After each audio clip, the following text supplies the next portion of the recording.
Good morning, Eddie. Big game to look ahead to, but firstly, I want to ask you about Kieran Trippier because there's been quite a bit in the media about Trippier's future over the last couple of days. From your point of view, what is the situation with him? Yeah, the situation is business as usual. Trips has trained really well this week. I'm surprised at a lot of the stories that have come out. A valuable member of the squad. His professionalism has been first class. He's trained really well since he's come back from the Euros. I think he's only had 2 weeks training, hence the decision to not start him at the weekend. And also Tino's had a very good pre-season. And yeah, that's the situation. He continues to be really valued by all of us. So has he expressed a willingness to leave or a desire to stay? No, but neither. He hasn't had to. So he's just trained as normal. And he's been, as I said, very good. So, yeah, I'm not really sure where this has come from. But, yeah, he's preparing, as we all are, for the game on Saturday. And you'll be happy then, but like Miguel Almiron, when you talked about him last week, if when the window closes next Friday night, he is still a Newcastle player. Yeah, of course. I mean, I think you want, from my perspective, you want as many players as fit and as available to select from. You want as quality group as you can, and Kieran certainly fits into that. He had an outstanding first season with us last year, slightly disrupted by injury at the end of the campaign. But his leadership skills, his ability with the ball, his assist record, everything that he brings to the group, we definitely want here. At this point, how closer are you, do you feel, to a transfer happening in or out? No, there's no news, and I am a step removed from it. So it's always difficult for me to give you definitive answers, but I'm aware that there's still work going on behind the scenes, but training and preparing for Bournemouth has been as normal, and I'm not getting regular updates, so what will be, will be. Onto the football, and I think this will be the third time that you've taken Newcastle back to your old club, Bournemouth. I wonder how it has changed for you as an experience going there, because there may be less focus and less attention on you now going back there than there was perhaps the first time you went. Yeah, I mean, I think, of course, it's a fixture that means a lot to us as staff because of our length of time with the football club. But I think it's never been any different. When you turn up for a game, you're there to win and you're there to give your best and try and do everything you can to get an all-important 3 points for us currently. And that will never change. That never has changed. I think hopefully the focus is on the game. It should be on the players that we have and their players and competing against each other for what is in a really important stage of the season, because we have to try and start well. We have to get momentum in our season, and we're thinking of nothing else but that, really. And they lost Dominic Solanke earlier this summer, but they started the season with a point at a late draw against Nottingham Forest. What have you made of that match and how they played? Well, I think just going back to last season, I think we had 2 really tough games against them. I think they're a very good team. I think they've got outstanding attributes within their team. Very quick, athletic side. Will hurt you on transitions if you're not set up well, you're not organised properly, or you're loose with the ball.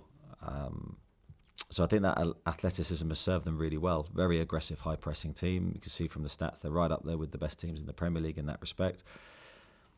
So we're not fooled by how difficult this game can be, and especially at the Vitality Stadium. So we need to be better than we were on the road last year. This is a challenge. This is our first challenge in trying to hit that target for us. So we're looking forward to the game at the weekend. Last one on Lloyd Kelly, who I'm sure will be really eager to play, especially after coming on for his debut last weekend. Didn't have a lot of football in pre-season. What sort of condition is he in, and is he ready to start if you need him to?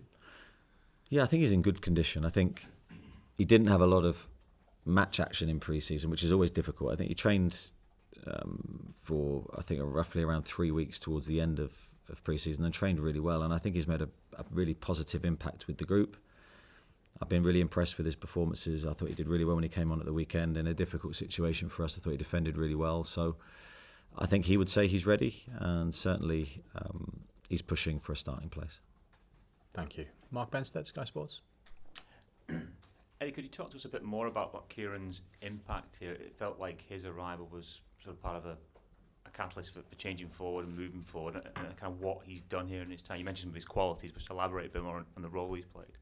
Well, I think he's played a huge role in changing the sort of the narrative around the team, because when he first came in, we were in a really difficult position, and I think it's very easy to forget that. And he took a big risk because he's left a huge football club, and he was having a successful period with them, to come to a team battling relegation in the Premier League. And he did it through a real hunger to get back into the Premier League. Our relationship with him as well, I think, was pivotal. And I think he really galvanised the squad. From the first day, he made a speech to the players, and I just felt that the whole group's mindset shifted with his leadership skills and his qualities. And as I say, his performances on the pitch also spoke volumes. I mean, he got injured initially, but then when he came back into the team, I think that back four that played in the season that we qualified for the Champions League were very consistent. We were watertight defensively, and that helped propel us to that position. How has your relationship with him developed in that time, and how is it now? How would you describe it? I think, like a lot of my players, I'd like to think we're close, in the respect that I think I'd love to think, I can't speak for him, but he feels we're there with his best interests at heart. We're trying to develop and improve his game, regardless of age and at what stage anyone's career's at. We'll always try and push them to improve. Yeah, I think beyond that, there's always a line with manager-player relationship. There has to be. But I think as long as he sees the respect from me to him and vice versa, then hopefully our relationship will continue to thrive. What were you weighing up when you made the decisions regarding the captaincy? I think a lot's been made of the captaincy. It's not that big a deal, I think, internally, because I think obviously Jamal's not going to be fit for a long period of time, so he's been promoted to club captain, so he's going to oversee the captaincy. He's an incredible leader behind the scenes. And Kieran and Dan and the leadership group continue to lead as they were last season, and they led really well. When someone was down or injured, someone else stepped in, and Bruno's been promoted. So I think it's a healthy group. There's more people in it, and we want to promote that side. You know, ultimately the players are on the pitch and they have to lead and make decisions on the pitch, which are vital in order for us to get results. And just finally, in terms of transfers, you said you're sort of slightly removed from things. At what stage do you sort of get less removed and ask more questions, given that the clock is sort of ticking down? I don't think it quite works like that. Of course, I'm involved in the selection of the players, and that is a painstaking process. It's in depth. A lot of time is spent trying to identify the right targets. And then, of course, when it comes to the negotiations and the deals, naturally, that's not my place. Thanks, Mark. Andy?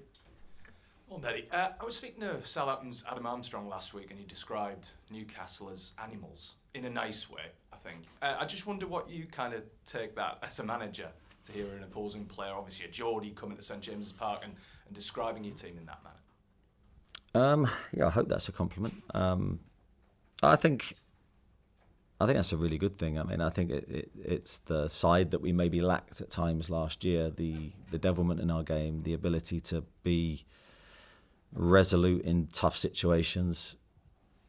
I think we need that back in our game. We certainly had it in the season before, where we were regularly criticised by our opponents, but that's because you're doing something right. That's because you're finding a way to get under their skin and to win games maybe that you weren't the most dominant team in. We didn't do it enough.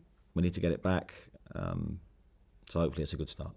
You mentioned the captaincy there. Bruno's obviously very, very delighted. He spoke after the game last week about how delighted he was. What was he like when you had that kind of initial conversation with him about it? How did he react to the initial conversation? Well, as I said, it's been low key. There's been no grand announcement internally. It's just Bruno stepped up. Everyone else's roles has remained the same. So it's low key. I think I keep saying the same thing, but we need 11 leaders on the pitch. Regardless of who wears the armband, you need good people trying to drive the team to success. I know he wrote in the programme notes last week about how he wants his photo up at St James's Park with the likes of Sir Bobby, Kevin Keegan, Jackie Milburn, etc. What's that kind of like to hear as a manager? But also, do you think that sort of ambition is achievable for a player like Bruno Guimaraes? Yeah, I think you have to have that drive in you. So those players he mentioned are absolute icons of this football club, and rightly so. But the ambition has to be for our current players to join them and to try and put their names up alongside them. I think that's a really healthy driver. And Bruno has the capabilities to be that kind of player, that player that lifts his team to great heights, and that's what we want. So I was really pleased to hear Bruno say those things.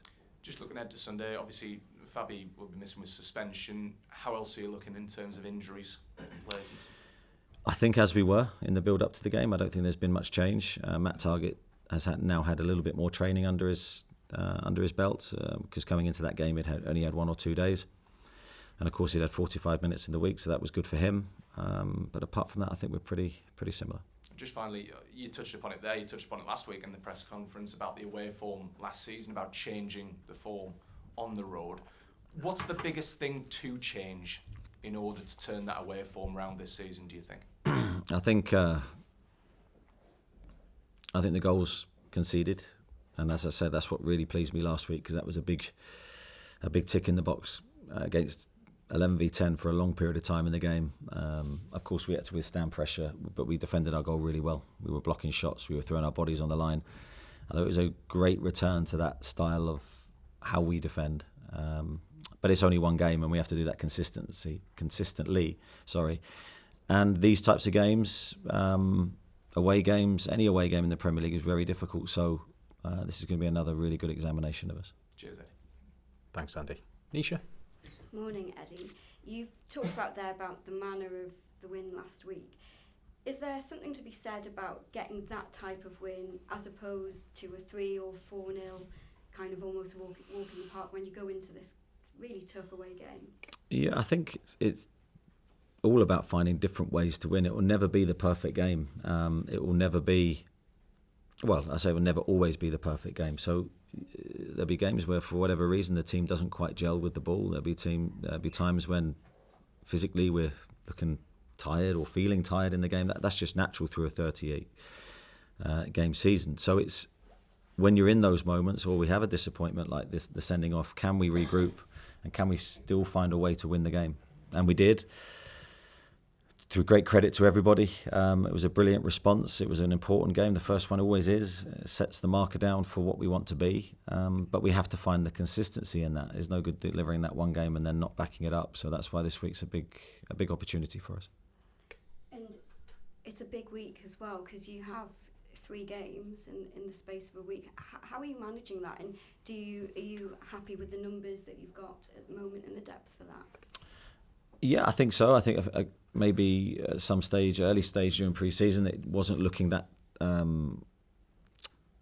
promising for us in terms of bodies and getting players back. But I think we've done really well through pre-season to, touch wood, keep the majority of our players fit. We haven't picked up any fresh injuries. And we're gradually starting to get 1 or 2 players back, which makes such a big difference. As you say, to the depth part, we're still missing some important players. Obviously, 2 of those longer term. But I'm confident we can handle this week coming up. And we want to go into the week in good spirits. We've done that with the first result against Southampton. But now this one takes on extra importance because the cup games, as we know, they're massive for our season. And just finally, I know you say a lot's been made of the captaincy, possibly too much in your opinion. I just wondered, in terms of the process, is it a decision that you purely take on your own, or do you take input from the players as well? No, I think in these decisions it's purely my decision. I don't think you can canvass opinion on things like that with them. I think sometimes as a manager you have to back your own decision. Thank you. Thanks, Nisha. Thanks, broadcasters. We will include Sundays as well, so if you can hold your questions, please do. We'll start with Damien Spellman. Eddie, just on Fabian Schär, you before you arrived, his future, he looked a bit uncertain, but he's become one of your most dependable players. As a coach, or as coaches, how much pride does that give you in helping to bring out the quality that he has shown over the last couple of years? Yeah, I think everyone has qualities. It's about do they mirror with how you want the team to play? In some cases that's yes, in some cases that's no. With Fabian, it was a case of absolutely yes, because he's one of the best users of the ball that I've seen in that position. Incredible range of passing. He can play short, long, big switches, you name it. He can deliver it with the ball at his feet, off both feet as well, which is really rare. So, as I said many times, I knew about Fabian before coming here and really liked him. So then it was a case of, can we get the other areas of his game to a level that complement the team? And he's done the work. He's really defended very well. He's trained very well. So I was really pleased with where his game's been at since I've been here, and now the challenge is always to push that on. Thank you. Okay, we'll go to Jordan, Lee, and then Luke. Jordan. Hi Eddie, just on the Fabian Schär red card, did you end up appealing that in the end? Yeah, we did. Yeah. Okay. And then just looking forward as well, back to pre-season, Jamal Lewis, what's happening with his future? Jamal is still in the same position that I discussed, I think, a couple of weeks ago. Let's see what happens between now and the window. There's a chance he could leave. Let's wait and see. And can I just ask on the goalkeeping situation as well? 5 goalkeepers. I think you mentioned pre-season that you probably couldn't carry that number. Could there be any potential outgoings in the coming weeks with that? In the next week with that situation? Possibly. Thanks, Jordan. Lee. Eddie, just looking at the business Bournemouth have done, everyone in the past have looked at them as kind of underdogs, but would you see them as contenders for a place in Europe this season, given what they've done? Yeah, I think you have to. When you look at their form last season, after the first 9-10 games, I think their form is excellent, and they were right up there in terms of being consistent enough to be European contenders if they'd had a better beginning to the season. But it's not only that. I think when you just look at everything stats based now, and you look at them statistically as a team, they've been very strong in both phases of the game, with and without the ball. So they've added to the group. Yes, they've lost Solanke, who was a huge player for them, but I think they've replaced him with an equally outstanding player, and they've improved other areas of the team. So yeah, I think they're European contenders, and I think they're developing nicely as a team. And just on this week, I mean, to say it's a pivotal week feels a bit over the top, but obviously the cup game away at Premier League opposition, it's kind of a crunch moment, isn't it? Because that's a cup you want to do well in. Yes, a pivotal week already, but no, we know that every week's pivotal. You're entering a cup competition, and we want to stay in it, so we'll look at that after this game. But we've only had one game of the Premier League, and the early games set, as I said earlier, set the tempo, set the momentum, set the energy. So we've got to take this game absolutely seriously, and we've got to go into it with the right frame of mind, try and get a positive result, and if we can, then it would have been a great start for us. Thanks, Lee. Luke Edwards. Good to see you haven't taken the England job while I've been away. Kieran Trippier, do you think he'll still be here at the close of the transfer window? I hope so. Yeah, I can never answer these questions with absolute certainty because it's football, and the transfer window is always unpredictable. But my wish is that he stays here and continues to play for us. Just one on the share. You said you'd appealed it. What came back from the FA on that? Negative. Did they give you a reason? I haven't seen the reason. I just found out the result. The club's still awaiting the reasons from the FA. You've requested the reason? The club's just waiting to hear from the FA on that. So but the appeal was rejected. Thank you. Craig Hope. Morning, Eddie. If someone above the club, if someone above you did come to you in the next week, or indeed Kieran himself, and said there had been an offer and the indication was they wanted that to proceed, what would your response be? Oof, I never like dealing with hypotheticals, Craig, as you'd understand. Otherwise we could be here a long, long time. So we'll take in every individual case that way. We'll try and make the right decision for the player and the football club. Yeah, but even at 33, 34 next month, he still is a huge player for you, evidenced by the fact that he started 6 of England's 7 games in the summer.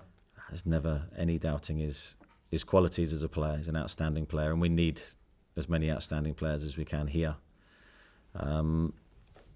he's had 2 weeks training before the first game, so I think you saw a lot of the international players that had played in major tournaments left out of their respective teams. Thanks, Craig. Kieran Kelly?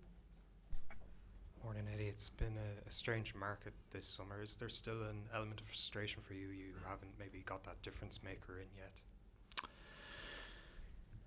Yeah, I think if you ask any manager sat in my seat, the aim would always be to improve your squad every window, and whether it's one difference maker or 2 or 3 really good players that take your team on, you'd always want that.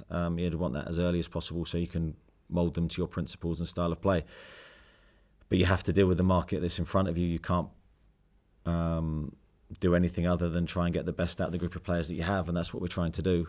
We are still active in the market. We're trying to improve the squad, and we've still got a bit of time. Yeah, we've seen Newcastle sign Gordon and Isak in the final days of the window before. Do you have hope you will get that player you want ultimately? Yeah, there's no guarantee. Yeah, we'll try. We'll try to the last seconds to come out of the window with a better squad. Okay, we'll finish off with a few more for dailies and we'll go to Sundays after that. We'll go with Dominic, Joe and Martin to finish. Hi Eddie, how did Kieran respond to the captaincy decision? I don't know how many times I've got to repeat it. Kieran's role remains exactly the same. Has this been a draining transfer window? Yeah, I think it's been the most difficult that I've experienced. Without going over old ground, the June part of the transfer window was incredibly difficult. And now this period hasn't been exactly easy either for us. So I think it's always going to be difficult because you're competing for a very small pool of players. And the competition is high from other clubs as well. So I always think you can judge transfer windows in many different ways. Let's judge it. Obviously, there's an initial assessment at the end, but there's also, you have to give it time to see how things lie in a year or 2 years' time. And what would be a successful last week of the window for you? Again, it's another hypothetical. I don't know. I mean, of course, keeping the majority of the squad together would be priority number one. I always think that's the biggest priority before bringing incomings. And then, of course, trying to sign players that make a difference. Thank you. Thanks, Dom. Joe? Hi, Eddie. Just on Lloyd Kelly, what can fans expect from him? Obviously, he's been injured a lot in Bournemouth and he hasn't played too much in pre-season. So what can Newcastle fans expect from him in a Newcastle shirt? I think you saw a taste of that last week. I think he'll bring a really good defensive mentality to whichever position he plays. He's got versatility. He can play centre-half and left-back, and that's one of the things that we really loved about him. Real speed. You know, he is very, very quick for a defender. Very athletic in short and big distances. And I think since he's come here, he's used the ball really well too, technically. I think he's been at a really high level. So I think you can expect to see those things. And just a couple of outgoings, Ryan Fraser, Isaac Hayden, any movement on those? Are they expected to leave? Not as far as I know. And final one for me, just on some of the younger players, loan moves, is that something you're still looking to do? Sort of Trevin Sanusi, maybe Alex Murphy, those sort of players? Yeah, we'll make a decision on all the younger lads. Internally, we've sort of had those discussions. Let's see if anything comes for them that they want to do. Thank you. Thanks, Joe. Martin? Hi, Eddie. Did you feel it was... Sorry, last one on this, I'm sure. Did you feel it was a big decision to promote Bruno, and were you concerned it might impact Kieran at all with the captaincy issue? I think every decision you make, you have to think about it, and you have to try and get the... I'm making probably, I wouldn't put a number on it, but hundreds of decisions a week, and you're never going to get them all right. You've got to try and get more right than you get wrong. I think on the captaincy it was about empowering Bruno, and everyone else's role remains exactly the same. Change of tack slightly. This is a big week for Sandro Tonali. Have you had a conversation with him? Will he travel to Bournemouth? And how much mental strength has he shown in the last 10 months? Sorry, what's the first part of that question? Sorry, it's a big week for Sandro Tonali coming up. Will he travel with you to Bournemouth to get him back into the field of the squad? And how much mental strength has he shown to the last 10 months? Yeah, I don't think he'll travel with Bournemouth. I think he knows how to travel to games. I don't think he needs that experience. I think he's shown real mental strength, and I think you'll see a better player from this eventually. I think you'll see a much stronger person from it, because whenever you go through adversity and tough times, I think you do find more strength than you realise you had. It's been a long wait for him. He's handled himself impeccably. He's trained really well. He's been an excellent teammate for the other lads, and I think they will definitely rally around him and help him in these early stages. But I'd say his training performances have steadily improved and got even better the closer it's got to his return. So I think he's fully focused now on that first game. Has he had lows during that time, and have you had to look after him? Has he had what, sorry? Sorry, has he had lows during that time? Lows? Oh, right, yeah. okay. I'm sure he has. I mean, they haven't been evident to me.